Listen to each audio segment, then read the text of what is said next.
Uiro, Kumoko 1600 AD. John Smith's memo. Dear Diary, it is a new day of my wonderful days, a new adventure of my adventures that have filled your pages. But today's adventure has something dear to my heart, the discovery of a new world. Today, I am sailing on a large ship with my companions towards the west, to an untouched continent with no countries or conflicts. It is fertile land for anyone who wants to create anything. I have heard that the inhabitants of this continent are red-skinned Indians who wear feathers on their heads. I have heard that they are savage and hate strangers, and that a stranger who comes to them will end up cooked in one of their pots with a group of them dancing around it savagely and delightfully. Now, the land is approaching, and our ships, tired from crossing the ocean, are stretching in exhaustion. Trees, palms, greenery, golden sands, fresh air, and a red Indian carrying a spear running towards the ship in madness. Oh my God! The angry Indian threw his spear at us with the skill of the best thrower, and his spear lodged in the heart of Chris, the teenage boy whose mind was full of stories of adventurous sailors and who always dreamed of being one of them. But today, the spear pierced his heart in a way that ended all the stories and adventures he intended to undertake, ending everything before it began. These people are more savage than the predatory Amur tigers I encountered in Russia. Poor Chris was their first victim. The Red Indian ran away quickly, and frankly, we do not know if he fled or went to call the rest of his red-skinned peers. It seems that our journey will not be easy at all. Our ships landed on the shore, and we disembarked slowly and cautiously. We started setting up the camp with anxiety, transferring our belongings from the ship while looking around us and getting alert at any sound. And now night has fallen, and we have not encountered any further attack. Here is the translation of the provided text to English. Pocahontas' memoir. Powhatan is my kingdom, which includes all the loyal villages. Werokomoko is my village among those villages. Wahunsankaw is my father, the dearest person to my heart, and I am the 10-year-old Matoka, the dearest person to my father's heart. My name means flower between two streams, because our village was located between two river streams. My other name is Amanuta, and my father is the chief of the entire Powhatan kingdom. I am not his only daughter. My father has around 30 daughters due to his marriage to about 30 wives. But among all of them, I was the closest to his heart, and I was so only because I am Pocahontas, not for any other reason. Pocahontas is my most famous name, and it has a meaning like all our names. It means playful girl, and playful means cheerful and sweet-spirited. Why am I the dearest to my father's heart? When he married 30 times, he did so driven by our traditions, which dictate that the kingdom's chief marries a girl from each village and has children with her. So the royal blood enters the village, signifying the village's loyalty to the king of the Powhatan kingdom. My father did not marry my mother for political reasons, though. She was the first woman he married in his life, the first woman he loved in his life. Her name was also Pocahontas, and he married her even before becoming the king of Powhatan. I was my father's first child. My mother died giving birth to me, which brought great sorrow to my father, a sorrow that darkened the depths of his soul. But he soon decided to name me Pocahontas, just as my mother was Pocahontas, so I could bring forth the happiness that would come and lift his dark sorrow from the folds of his soul to be scattered by the winds. The Quiacros told us that white people had come with their ships as guests on the shores of our kingdom. Quiacros advised us to treat them with utmost kindness and friendliness, and to show them how to show them the hospitality of the Powhatan. And as you may know, the Quiacros are the priests of Powhatan and the advisors. Indeed, when those white-faced people arrived on our shores, groups of the best men and women of Powhatan went out to welcome them with tables of the finest food from Werokomoko. They were very happy with our reception and gave us many precious copper pieces. Copper in Powhatan is like gold in the rest of the world. Truly, they were kind white people. John Smith's memoir. Dear Diary, for months have passed while we are in this place, building our camp, preparing our equipment, and repelling violent attacks launched against us by the Red Indians from time to time. Truly, they are savages. They are not only savages, but they are also cannibals, as I have heard. We have tried to befriend them several times, and the best we have achieved is some trade with a few of them who came to us peacefully. We give them copper pieces, and they give us food. But our food supply from England had completely run out, and we had used up all the copper pieces we brought. These Indians never give anything for free. So, I decided to take my strongest men and penetrate further into this village, hoping to find something edible. While we were exploring the beautiful village, which I could hardly believe was inhabited by such savages, we saw a group of these strong-built savages sailing slowly on the river in a canoe, watching us warily. Without waiting a moment, I raised my rifle and aimed at them, determined to clear them from our path. But one of them let out a wild, resounding scream, and we heard the rustling of trees around us. From the trees emerged dozens of them. My men were stunned and turned to flee, and I turned with them, determined to escape. I had no ability to face all these fierce creatures. Wearing feathers, my men fled, and I couldn't escape. I couldn't imagine that my end would be so gruesome at the hands of red-faced people wearing feathers. I tried with all my skill to escape, but they surrounded me from all sides. I threw down my weapon and raised my hands. I tried to talk to them, but an arrow embedded in my shoulder was faster than my words. Then the world went dark before my eyes, and I fell to the ground. Pocahontas' memoir. For months have passed since we hosted these white people on our land. One of them was an incredibly handsome man with brown hair. In our eyes, he was a god among gods. In one hand he carried a sharp sword, and in the other he held a thunder stick, a strange-looking stick he aimed at those he wanted to kill. The terrifying thunder would roar, and the man would die. This man was formidable.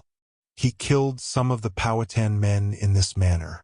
The problem was that on some days, he would enter some of the villages that had welcomed his men, entering as a friend, then threatening the chief with that thunder stick to get more food for himself and his men.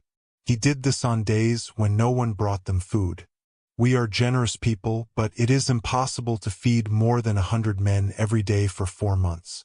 On days when we did not bring them food, they would go mad, and this handsome god would wander through our villages seeking food. The Quiacros did not like this at all, so they decided to take this god and host him in Huerocomoco, so my father could talk to him and negotiate many things. One day, my uncle Opkanakano, my father's youngest brother, who was strong and young, ambushed them at the river. The handsome god's companions fled, and he was left alone, captured by Opkanakano and his men. The Quiacros said that this man was not a god but an ordinary human, and the thunder stick he had was merely a skillfully made human weapon. Opkanakano visited all the tribes while that handsome man was bound behind him. Opkanakano did this to show all the tribes that this man was not a god, and the proof was that we captured and bound him. In fact, we were taking him to King Wahunsankaw so he could see him. Of course, none of the Powhatan men harmed him at all, whether during the capture or while visiting the villages. Such was the great ethics of the Powhatan. John Smith's memoir. I suddenly woke up.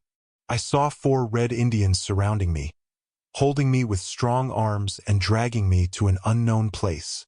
I thought of escaping them, but I was inside their village, filled with other Red Indians who were looking at me curiously. We walked until they brought me into a long, oddly shaped building. There was a strange smell in the air, and I could hear conversations in a savage language and high-pitched voices now and then. It seemed this building was of great importance. These people were very primitive in their buildings, decorations, clothes, and behaviors. I suddenly found myself standing before a man whose attire differed from the rest. He had many more feathers on his head than the others and had painted his face with strange colors. It was clear that he was the chief, and it was also clear that he was not happy. His features did not seem to know how to smile. He spoke to me in a very rough voice with harsh words in a rough language that I could not understand. I looked at him in astonishment and shrugged my shoulders in confusion. It seemed he got very angry. But what about all these boys and girls around him? He said something angrily to the men surrounding me, and they grabbed me harshly and laid me on my back in the middle of this strange room. Then one of them drew a long sword and looked at me with hatred, while his companions held me down with even greater force. Fear struck my heart. Clearly, they were about to behead me with that sword within seconds. I tried to struggle with all my might, but it was futile. There were about 10 arms holding me tightly, lifting my head in a way that made my neck seem ready to receive the sword's blade. I screamed and screamed, hearing many angry Indian words that seemed to be the last words I would hear in my eventful life. I looked at the sword in fear. The man with strong hands and frightening eyes raised it, preparing to bring it down on my head. I closed my eyes tightly and let out a long scream. I heard a sound different from the kinds of sounds around me. A feminine voice, which was distant at first, then came closer until it was very near. 2 gentle female arms surrounded me tenderly. I felt soft, flower-like breaths on my face. I slowly opened my eyes in amazement. I saw her. It was as if my consciousness stopped being aware of everything around me, and every image around her blurred, leaving only her image in my eyes. I saw her as she screamed and surrounded me, raising her hand towards the executioner and putting her face in front of mine and her neck in front of my neck. A feminine fragrance, long hair like a piece of the night, and eyes with lashes and lips. Am I in heaven?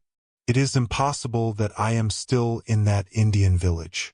She gently placed her hands on my face, looking into my eyes with concern and then looking at them with anger. Pocahontas, that is her name. An 18-year-old beautiful brunette, the daughter of the angry Indian king, intervened to protect me from the cruelty of her people. The people were stunned by her action, and the king froze in his place, his anger turning to astonishment. He spoke to her in a questioning tone, and she replied in an angelic voice with words so sweet I wished they would never end. The executioner lowered his sword, the muscles of the men holding me relaxed, and everyone fell silent. And Pocahontas spoke. Pocahontas' memoir. I was sitting next to my father as usual when Opachankano entered with the handsome man, looking around in astonishment. I was 10 years old at the time, and it was the first time I had seen someone of a different race. I looked at him in genuine amazement. My father rose from his seat and greeted him with a smile in the Powhatan way. Of course, the man didn't understand anything, but there was a man from the English expedition who translated the greeting into his language. The handsome man nodded, greeting us back and extending his hand to shake my father's. My father was a great politician. He initially reproached him for what he had done in some villages in search of food. He offered him better land than the land they had built their camps on, Kapahosic land with fresh and salt water, and an outlet where they could place their ships. He offered him to become a village under Powhatan's authority, promising to provide them with food, help them build, and marry them to the most beautiful Powhatan girls. The handsome man, whom I learned was named John Smith, stayed with us for only 4 days. We treated him with utmost hospitality. I personally served him food, played with him, and often ran my hand through his golden hair. He taught me some English words, and I taught him some words from our language, the Algonquian language. Smith agreed to cooperate with us and accepted my father's offer without conditions. My father asked him to help us against the destructive Spaniards who attacked the Powhatan kingdom periodically. Smith agreed and promised my father that he and the English would be under his leadership. John Smith's memoir, after Pocahontas intervened in such a manner to block the executioner's path, the treatment of the people towards me changed completely. It seems she is very beloved among her people. Everyone started treating me. They treated me kindly and offered me food and drink. Their food was strange but delicious. I spent a whole month with the Native Americans in their fascinating village. I wished I could have kidnapped the beautiful Pocahontas and escaped with her from this land to a place where there would be just us. The agreement with the king, whom I now called Powhatan after Pocahontas's father, was that we would be his subjects and stop the recurring conflicts between us.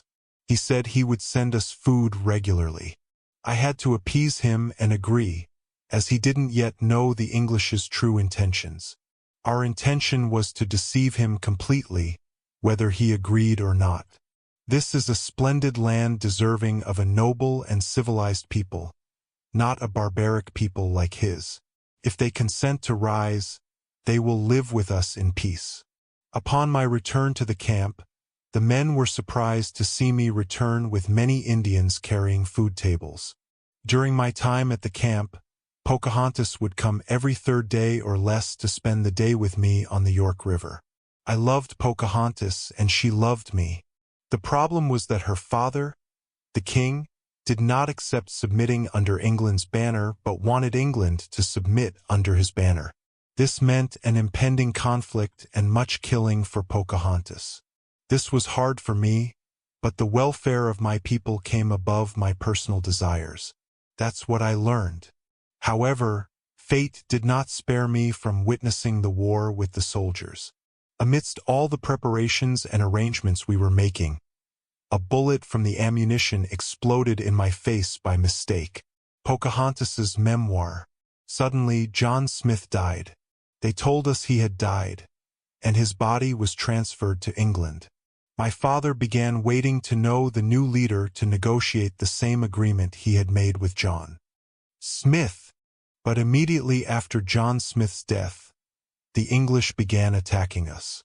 Skirmishes turned into a fierce, deadly war in which many Powhatan people were killed. The weapons used by the English were deadly, making Powhatan weapons seem like children's toys in comparison. It took the Powhatan people a long time to develop ways to resist these weapons. The war continued for almost 4 years, during which we tasted the true hell. The English were extremely cruel, killing en masse and using the most despicable methods, breaking every treaty. The two sides continued to struggle until the day I went by my father's order to the village of Patawomeck, a village that was not loyal to the king. I was going there for an important social occasion. When I arrived, they set a trap for me, deceived me, and captured me. The Patawomecks were the ones who set the trap. I knew they were loyal to the English against my father. I felt a lump in my throat. They wanted to use me to pressure my father. Death would be easier for me than being the reason for my people's defeat in this war. I was imprisoned in a cabin aboard one of their large ships, in a small, cramped room. My condition was very bad due to the constant rocking of the ship in the water. I emptied my stomach every day, felt dizzy, and lost consciousness. These people didn't understand that I wanted to get away from the ship and thought that what was wrong with me was due to depression and fear. They all underestimated me. Pocahontas is not one of the women who cower or weaken due to captivity. It's just the seasickness. And in the darkness of the night, between the shaking of the ship, the door of my small room opened. A figure I didn't recognize well entered, but he was certainly a huge man. He stood at the door for a moment like a statue. He was smoking. The oppressor and the rising smoke gave him a handle. The man approached me and asked me a question in English that I didn't understand anything of. Then he advanced further and reached out to feel my neck. I was restrained, but I lifted my knees and stabbed him with them in his stomach. He recoiled in pain and yelled angrily. Then the tragedy began. The man went mad and grabbed me, doing everything a beast could do to a beautiful captive girl. Then he got up, said a few words, adjusted his clothing, and left, leaving me to swallow the blood of my virginity and my tears. Here, on this night, in this wretched room, I, Pocahontas, the daughter of the king, lost the dearest dream of all girls. It was stolen from me by an animal. I lost my virginity. I am no longer fit for anything. I wish I had died before this. Even if I were bound by these ropes, I would have thrown myself into the sea. John Smith's memoir. A bullet from the guns exploded in my face by accident. I suffered many burns, but I did not die. I went to England for treatment, and the English told the Native Americans that John Smith had died, in an attempt to evade the treaty they had made with them.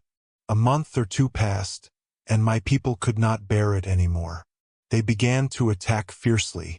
We always won because our weaponry surpassed theirs, even though their numbers exceeded ours. The war between us and them continued for many years. Then the English captured Pocahontas during one of the raids. They knew how much her father cared for her, so they kidnapped her as a means to pressure him, and also as a means of protection. He wouldn't dare to launch any attack when his most precious possession was in our hands. We demanded a large, exorbitant ransom, but he didn't pay it in full. That's why we kept the beautiful Pocahontas with us. During Pocahontas's captivity, she began to develop and grow an admiration for our civilization. Ever since she was stuck with me, she fell in love with our culture. She began to exhibit a love for civilization and a hatred for the backwardness and savagery she saw in her own people. And this seed of admiration started to grow wild. They captured her, especially with the refined English treatment that we were giving her. She even became convinced of Christianity and converted to it. A baptism ceremony was conducted for her, and her name was changed to Rebecca. We named her after the Rebecca mentioned in the Torah, the mother of Jacob and Esau. Each one of them founded a nation. Thus, Rebecca was a mother of two nations, the English and the Native Americans. Her love for our civilization developed into hatred for hers. So much so, during her capture, we allowed her to meet with a delegation from her people, with her father among them. When she saw them, she screamed at her father and told him that she hated him because she found out that she meant less to him than swords and old bits. She offered to marry Pocahontas, and one of England's greatest traders, John Rolfe, accepted the marriage with great happiness.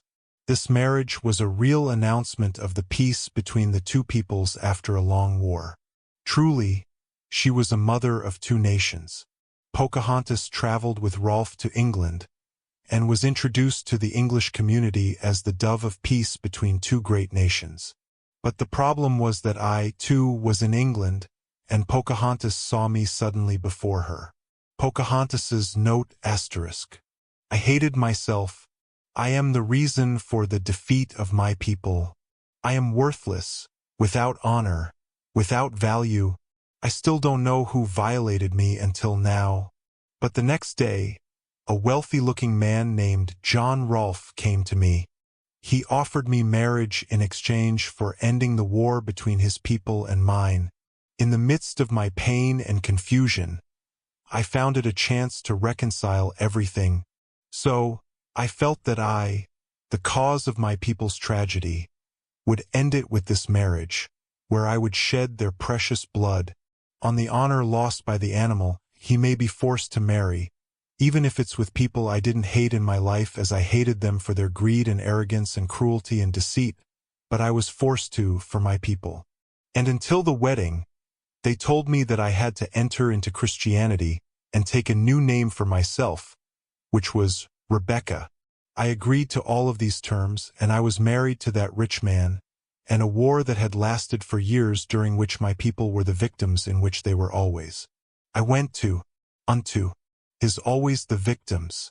I traveled with Rolf to England, and there I learned that my marriage was not for the sake of peace as they tried to show their people in England. It was propaganda for their colony, Virginia. They wanted the world to see that the conditions in the new continent they colonized were wonderful, and that the people of the new continent loved them.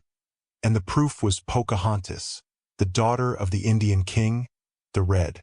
During my time in England, I learned that John Smith, the great deceiver, had not died. Instead, they told us that because he had made an agreement with my father that he did not intend to abide by, but I met John Smith by chance one day and told him in the face. He is a great deceiver, and I thought he was a good man as my people thought. But in reality, he is nothing more than a dirty blood colony. And my voice started to rise against all this deception they forced us to live in, and I started to enter into many conflicts with John Rolfe, and began to refuse to attend the meetings and occasions they forced me to attend. Until John Rolfe had no choice but to solve the problem. There was no other solution. One day after drinking a water, I felt that the world was spinning around me and spinning inside my head, and my body fatigue upon fatigue and fell to the ground. I realized that Rolfe had put me in the water, and I realized that they wanted to rest from the inconvenience and maintain on the image they portrayed to the world about me. The girl who hates her savage people and loves England, calling the English to come to her land and deceiving them to spread their civilization there. This is what they wanted the world to believe. The world believed them and still believes them and will continue to believe them until the end. As for the Powhatan, and the great Powhatan civilization, and the precious Powhatan blood that flowed like rivers on our land, no one cares about it. What do these bloodshed mean compared to the royal English blood? Nothing. By this, England invaded the American continent with a brutal invasion that recognized no human rights or others. They killed everyone with cold-blooded savagery. The horrifying truth that American history hides is that the Statue of Liberty was actually erected at the expense of the lives of millions of Native Americans. The problem that European colonialists faced was that they landed on fertile agricultural land that required a vast number of laborers. Initially, instead of killing the Native Americans, they attempted to enslave them. You could see hundreds of trucks loaded with Native American children and women. The women were more important because, apart from the hard labor they performed on the farmlands, they represented sexual pleasure exclusively reserved for the white masters. Those Native Americans who refused to be enslaved were killed. History recounts thousands of village burnings and complete population exterminations, poisoning the wells until the number of Native Americans killed reached 90% of the original population. This staggering number approaches, in some statistics, shyly 50 million Native Americans or perhaps even more. But the land was vast, and the Native Americans alone couldn't work it. There were millions of acres needing laborers. That's when the white settlers turned to the continent that produced the strongest men in the world, Africa. Tens of millions of Africans were shackled in chains aboard English ships and forcibly deported to America to work the lands there. They constituted an immense and free workforce. Those Africans who made it to America would either die of hunger, thirst, or suffocation from being stacked in hundreds or die from the bullets of the ruthless white invaders. The greatest humanitarian tragedy in history unfolded. A comprehensive racial extermination war against Native Americans and a comprehensive enslavement war against Africans. And thus America was established, the land of freedom and democracy, splendid as it may seem. Even the father of freedom, the first president, George Washington himself, owned 300 slaves and servants on his private farm, and not one was freed until their deaths. Pocahontas is the truthful one, and John Smith is the liar. The liar, in multiple adventures of his, recounted stories from his imagination about girls who loved him and saved him from death.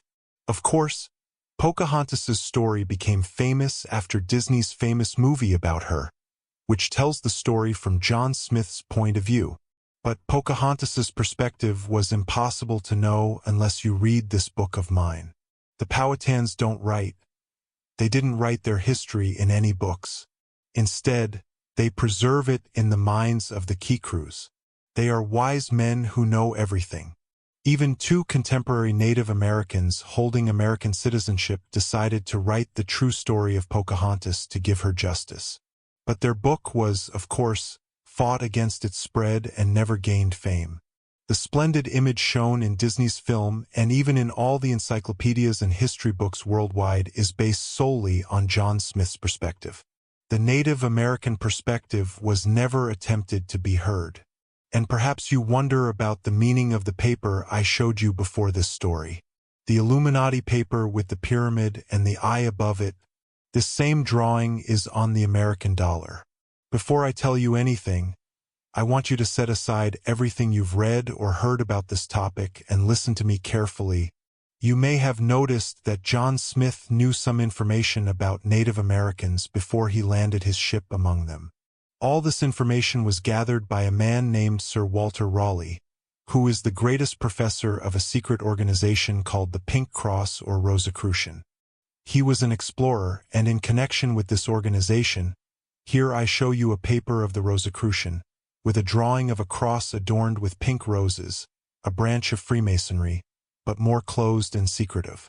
Walter knew that America was a land free of obstacles, authorities, history, or beliefs, and no barriers stood between who controlled it and who became a new society. With his ideas and for his purposes, this was an opportunity for secret movements that would not be repeated, an opportunity for them to establish, for the first time, a state away from the hustle and bustle of European countries and their complexities. It seemed that all secret movements were facing the most important turning point in their history, a turning point called America. After the story of John Smith and Pocahontas and the savage English colonies that killed as many Native Americans as they did, 13 English colonies were established, running rivers of Native American blood underneath them. At this point, the Freemasons sent a man named Fayette, a man of the 33rd degree. This man was the one who united all the English colonies. Then, Freemasonry sent an important Freemason, Frederick Steuben, a seasoned military general. He went to the colonies and turned their fragmented militias into a unified army. Then the American Revolution began. It started with what is known as the Boston Tea Party. The English government raised the tax on tea, so disguised Freemason men infiltrated a ship carrying tea and threw all the tea overboard into the sea. The British government got angry or pretended to be angry and responded with violence, leading to what is called the American Revolution. The American Revolution succeeded, and America gained its independence and became a great independent country. Here I am presenting you a paper of America with the American flag on it, and in front of it the Statue of Liberty playing with a ball under its foot, the globe. All of this is beautiful, but let's look at the Declaration of Independence signed by 40 people. The first 19 names were Freemasons. This is not a claim I make. It's documented evidence. The American Constitution, signed by 66 people, the first 26 names were Freemasons. The first president of America was George Washington, a Mason. Well, if you were a member of the Masons or the Illuminati, you would learn a new meaning for each symbol as you progressed in rank. In the beginning, the eye represents the all-seeing eye of God. Then it becomes the eye of Osiris, and then it transforms to become the eye of Lucifer, who oversees everything humans do. Lucifer guides the course of human actions and is aware of everything. In the very advanced degrees, you would learn that this eye is actually another entirely different eye, the eye of Antichrist, and the New World Order is the order of Antichrist. The light around the eye also progresses in meaning. Initially, it's the light of God, then it becomes the light of Jehovah, who is God in ancient Judaism. It's forbidden for anyone to utter this name because it's the name of the Almighty God. Finally, it transforms into the light of Lucifer, because Lucifer is the bearer of light. As for the pyramid, you learn that it symbolizes the western boundary of the dream of the children of Israel, from the Nile to the Euphrates. The western boundary here is the Nile because historically, the Nile used to pass by the pyramid. Therefore, the pyramid is placed on the left side of the dollar bill as a symbol that this hexagram is above America and America's emblem.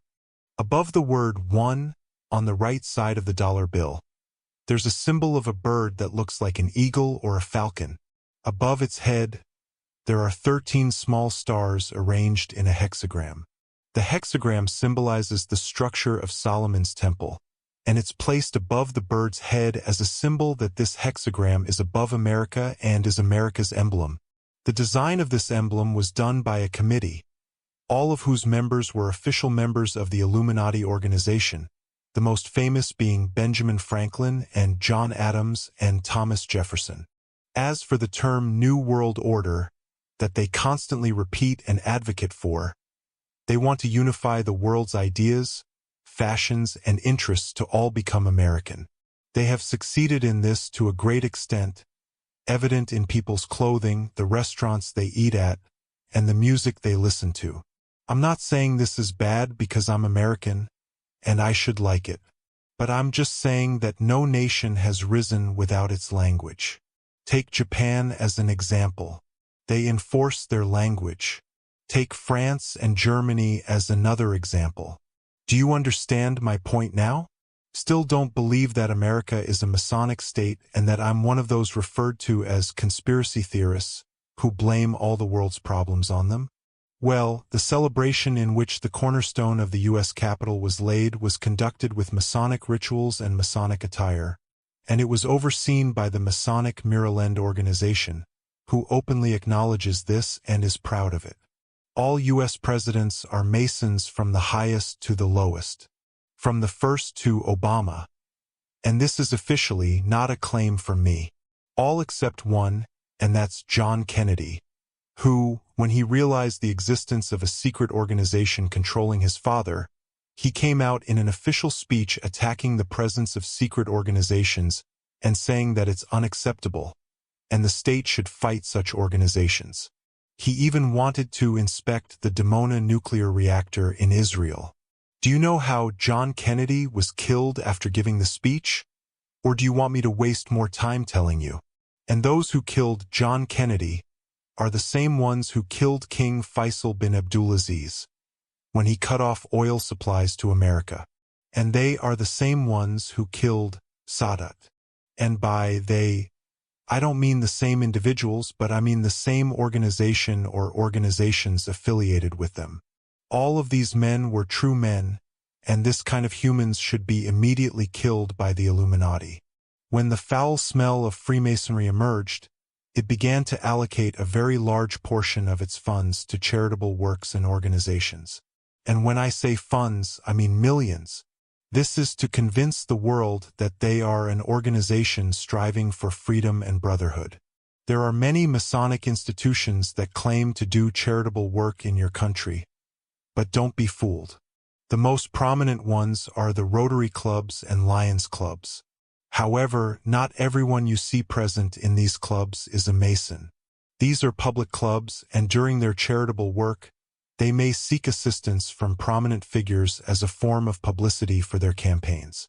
These public figures may be among the cleanest individuals in the country, and they may not know anything about the terrible truth hidden behind those clubs or organizations. Or perhaps they do know, but they do not allow their influence to be exploited except in their charitable work. Not everyone who joins Freemasonry is evil, by the way, so don't be deceived. I've already mentioned that there are many degrees in Freemasonry, and the first 3 degrees are like scouts to choose who is suitable for advancement.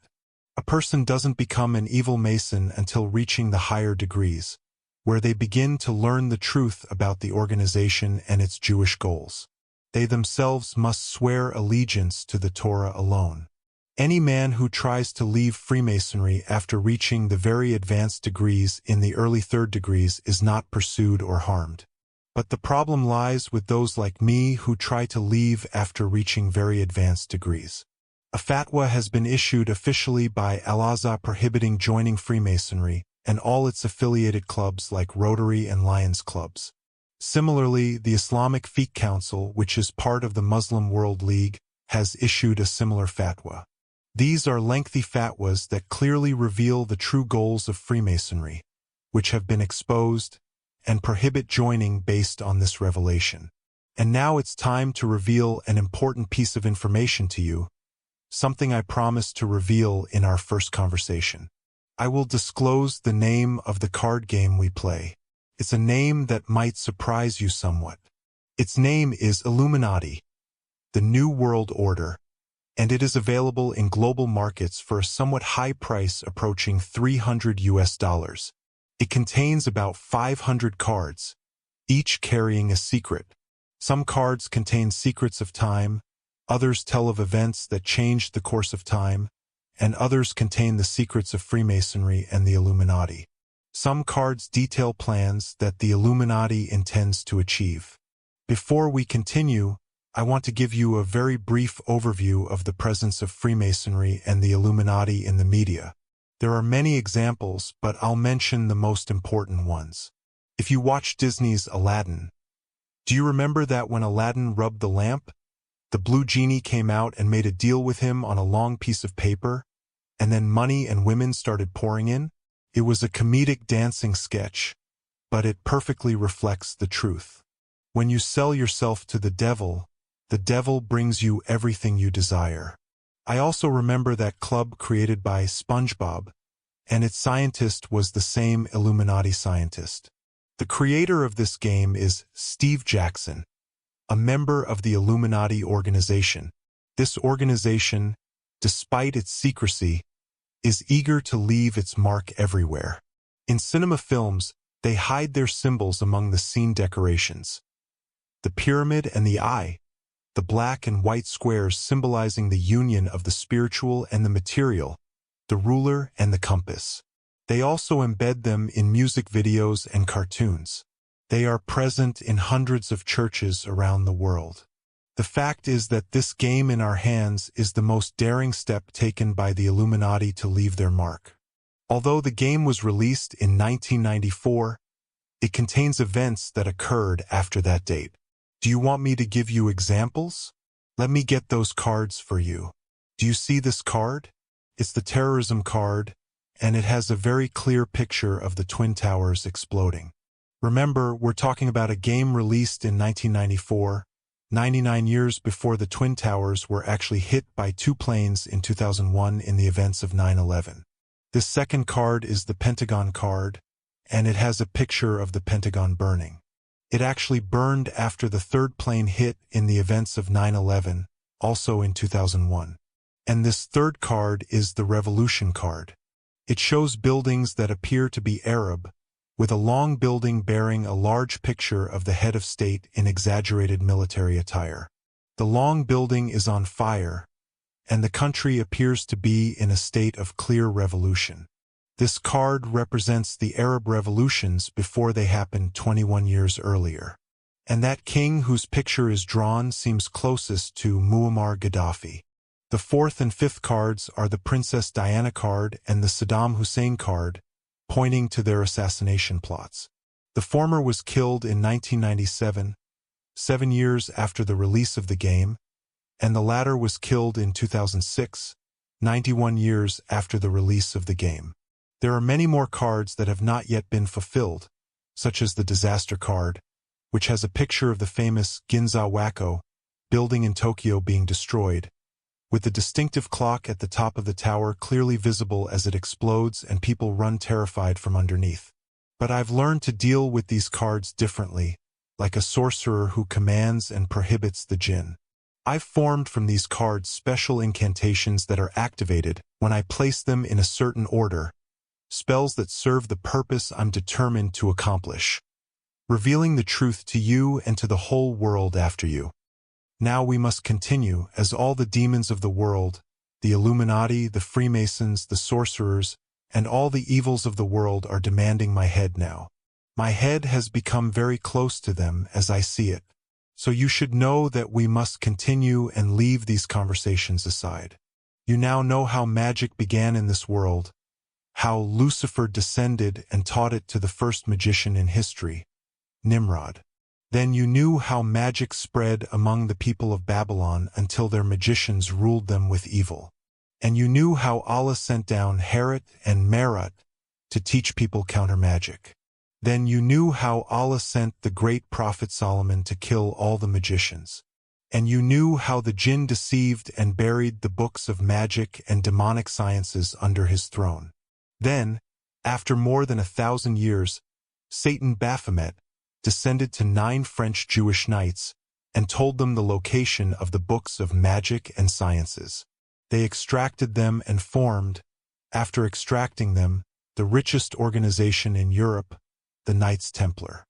And this organization changed its name to the True Masonic Organization, which many other secret organizations branched out from.